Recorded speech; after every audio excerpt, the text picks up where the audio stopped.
Hi everybody, welcome to the videos on how to define your Lego website and get it up on the web. I'm going to try keep these short and quick and to the point so that way you can kind of pop through them and create that Lego website to get it up on the web. So the first thing we need to do is we need to make sure that we've got all your files in the right location.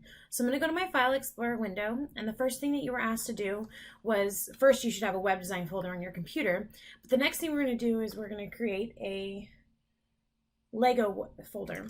So you're going to go ahead and make a new folder and you're going to title it Lego. I suggest most of your website files have a lowercase, no spaces, because when you start getting on the web, it's good to be consistent, and it's also good that you don't have any spaces for your web browser because it recognizes it as a %20 and that gets really complicated.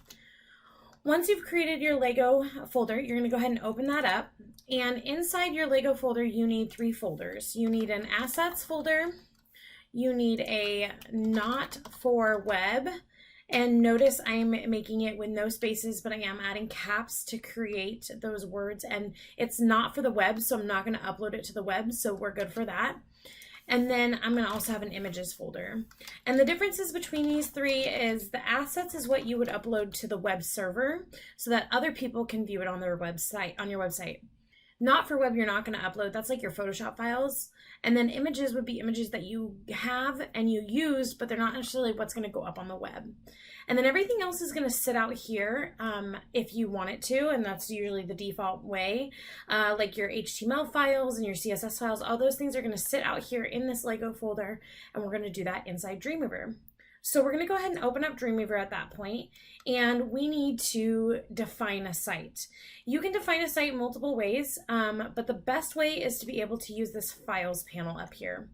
In the Files panel, you're going to either hit this drop-down menu and choose Manage Sites, or you can click the Manage button right here. You can also go up to Site right here and hit New Site or Manage Sites.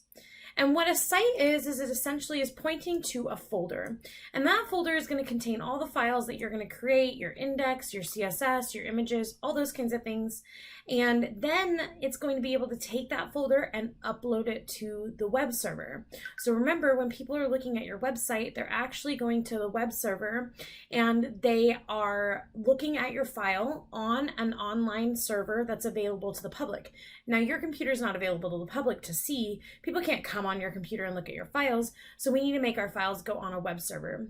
What this does is it allows us to do that. So we're going to go ahead and hit New Site. And this is when we're going to point to the Lego folder that we just created. And the site name is whatever you want to appear over here in this Files drop-down menu. So I'm going to call it Lego, and you can capitalize that because that's not going to go on the web or anything like that. But then the most important part is to remember to say your local site folder is the folder that you just made. So you want to browse for that folder, and you want to go find that on your computer.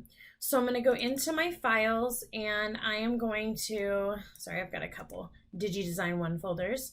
You're going to go into your files and find that folder. So I've got my Lego folder. And once you're looking inside your Lego folder and you can see these 3, that's great because you're going to select this Lego folder and map to it. So essentially you're telling the computer where it is.